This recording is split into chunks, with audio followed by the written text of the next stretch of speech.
बड़ी खबर आ रही है ट्विशा मामले में, क्योंकि उनकी सास गिरिबाला को गिरफ्तार कर लिया गया है। गिरिबाला सिंह की गिरफ्तारी हो चुकी है। उन पर गिरफ्तारी की तलवार लटक ही रही थी।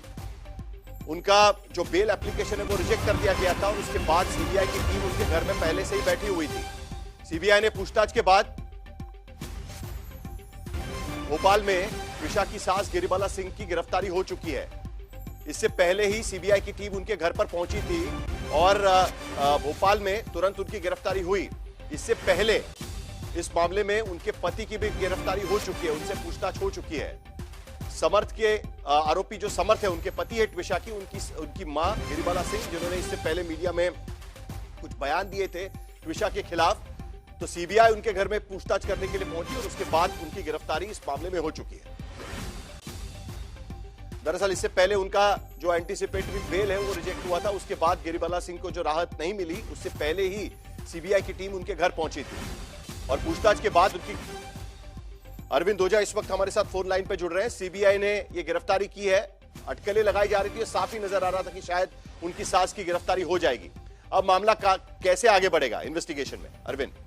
अभी की जो सबसे बड़ी खबर जो डेवलप आया है वो ये है कि जो गिरबाला है उनको सीबीआई ने गिरफ्तार कर लिया है। तकरीबन 6 घंटे से ज्यादा वक्त तक ये लंबी पूछताछ हुई और पूछताछ के बाद कुछ एविडेंस मिले हैं, जिसके बाद सीबीआई ने इनको गिरफ्तार किया है। बहुत मुमकिन है कि अब इनको कोर्ट में पेश किया जाएगा। और सुबह की अगर बात करें, जो सुबह बड़ा डेवलपमेंट आया था साहिल, जो मध्य प्रदेश हाई कोर्ट है उसने जो एंटीसिपेटरी बेल थी वो रिजेक्ट कर दी थी, जिसके बाद से ही माना जा रहा था कि गिरफ्तारी की तलवार लटकी हुई है। और जिस तरह से परिवार ने आरोप लगाए थे और जो एफआईआर भी एक्सेस किया था सीबीआई का आज तक ने, उसमें भी जो लोकल पुलिस में जो एफआईआर थी उसी को सीबीआई ने भी रजिस्टर किया था, जिसमें आरोप लगाए गए थे न सिर्फ समर्थ पर बल्कि जो सास थी गिरिबाला उस पर टॉर्चर करने का, साथ ही साथ 2 लाख रुपए एक्स्ट्रा जो दहेज है वो मांगने का।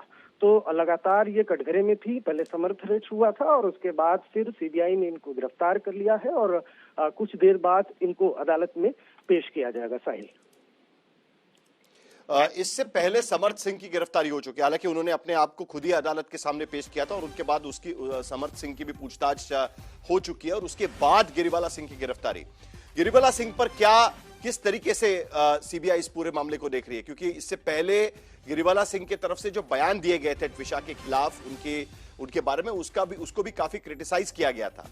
समर्थ से पूछताछ के बाद गिरिबाला सिंह की गिरफ्तारी हो रही है। अरविंद की बात करें, जैसा साहिल आपने बताया कि समर्थ कोर्ट में सरेंडर करने के लिए गया था, लेकिन उसके पहले ही वहां पुलिस पहुंची, जो एसआईटी की टीम थी उसको गिरफ्तार किया गया। उसके बाद चूंकि मध्य प्रदेश सरकार ने सीबीआई के लिए जो केंद्र सरकार है उसको और जो सीबीआई है उसको गुजारिश की थी, उसके बाद सीबीआई ने इस मामले में जो लोकल पुलिस ने केस रजिस्टर्ड किया था उसको री रजिस्टर्ड किया। उसके बाद फिर समर्थ से लंबी पूछताछ हुई और उसके बाद चूंकि जो गिरबाला है उनकी बात करें तो उन्हें राहत थी मध्य प्रदेश हाई कोर्ट से, लेकिन मध्य प्रदेश हाई कोर्ट ने जो एंटीसिपेटरी बिल था वो रिजेक्ट कर दिया। उसके बाद ही ये माना जा रहा था कि किसी भी वक्त इनकी गिरफ्तारी हो सकती है और गिरफ्तारी हुई। चूंकि ट्विशा, जैसा आपने कहा कि जब लगातार ये बयान भी दे रहे हैं, गिरिबाला सिंह की गिरफ्तारी के पहले जो बेल एप्लीकेशन कोर्ट में किया गया था, सीबीआई ने उसका पुरजोर विरोध किया और 4 चीजें सीबीआई ने अदालत के सामने रखी। उसमें उनका कहना था कि डाउरी हैरेसमेंट का मामला उस पे था और उसके लिए उसको हैरास किया जा रहा था ट्विशा को। उसके साथ साथ प्रेगनेंसी का फोर्सफुली टर्मिनेशन किया गया और उसके साथ साथ गुस्से में जिस तरीके से वो बात की, और उसके साथ साथ ये भी सीबीआई का ये कह रहा था कि जब पूछताछ हुई थी गिरिबाला सिंह से, उस पूछताछ के बीच में वो एक्सप्लेन नहीं कर पाई कि ट्विशा के शरीर पर जो इंजुरीज थी, जख्म के निशान थे, वो कैसे आए, वो भी नहीं बता पाए थे। उसके बाद अदालत ने उस बेल एप्लीकेशन को रिजेक्ट किया था और अब उनकी गिरफ्तारी हो चुकी है।